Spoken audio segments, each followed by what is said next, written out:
এক স্টুডেন্ট আমাকে বললো যে ভাইয়া 1 টু দি পাওয়ার 0 সমান 1। আমি বললাম হ্যাঁ ঠিক আছে।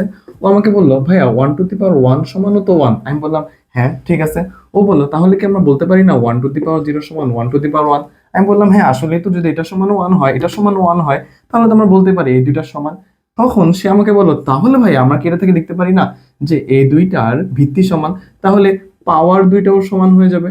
আসলে তো সূত্র অনুযায়ী কিন্তু এটাই হওয়ার কথা। কিন্তু আমাদেরকে এখানে একটা বিষয় লক্ষ্য রাখতে হবে, আমরা যদি এটাকে একটু এইভাবে প্রকাশ করি যে x to the power a সমান x to the power b, দেখো দুইটাই ভিত্তি সমান না, এখানেও কিন্তু দুইটার বেস সমান, তাহলে কিন্তু আমরা লিখতে পারি a is equal to b।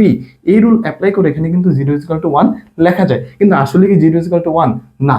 চলো আমরা যদি একটু গভীরে ঢুকে দেখি তাহলে আমরা কি দেখতে পাবো। চলো আমরা এই দুটার পাশে লগ নিয়ে নেই, তাহলে log x to the power a সমান log x to the power b। আচ্ছা লগের সূত্র অনুযায়ী ওইটার যে পাওয়ারটা থাকে সেটা সামনে চলে আসে, তাই না? তাহলে a সামনে চলে আসলো, তাহলে b সামনে চলে আসলো। আচ্ছা এটাকে আমরা পক্ষান্তর করে এই পাশে নিয়ে আসি, তাহলে আমরা লিখতে পারি কমন নিয়ে a minus b log x is equal to 0, অর্থাৎ আমরা এটাকে এই পাশে নিয়ে আসলাম। আচ্ছা এখন এইটার সাথে গুণ আছে লগ x, তাই না? এটা গুণ এটা সমান 0, দুইটা প্রোডাক্টের গুণফল 0, তার মানে হয় এটা সমান 0 না হয় এটা সমান 0, তাই না? আচ্ছা এটা সমান যদি 0 হয় তাহলে a মাইনাস বি সমান কখন 0 বলো তো? a মাইনাস বি সমান তখনই 0 যখন a সমান b, তাহলে তো a মাইনাস বি সমান 0 হবে। এটা 0 ইন্টু সামথিং, যে কোনো কিছু সমান 0। আচ্ছা তাহলে এটা তো আমরা পেয়ে গেলাম, এরপরে যদি এটা তার মানে 0 হবে না, এটা যদি 0 না হয় তাহলে লগ x এর মানে এইভাবে আমরা লিখতে পারি। আর যদি এটা নট ইকুয়াল টু 0 এর মানে হচ্ছে, আচ্ছা লগ কতর মান 0? আমরা জানি লগ 1 এর মান 0, তাই না? তাহলে x কোনোদিনও কি হইতে পারবে না, 1 হইতে পারবে না, কারণ লগ 1 এর মান 0।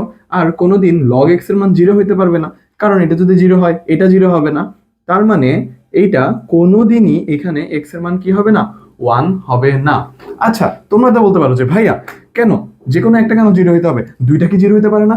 অবশ্যই দুইটা 0-র গুণফলও কিন্তু 0ই। আচ্ছা যদি এখানে দুইটা 0-র আমরা ধরে নেই তাহলে আমাদের এটাও 0 হতে পারে এটাও 0 হতে পারে, কিন্তু এই ক্ষেত্রে 0 ধরে নেই তাহলে x কি হয়ে যাবে, 1 হয়ে যাবে। আর x যদি 1 হয়ে যায় তাহলে আমাদের সমস্যাটা দেখা যায় 0 ইজ ইকুয়াল টু 1, যেটা কি আদৌ কোনোদিন পসিবল? তোমরাই বলো।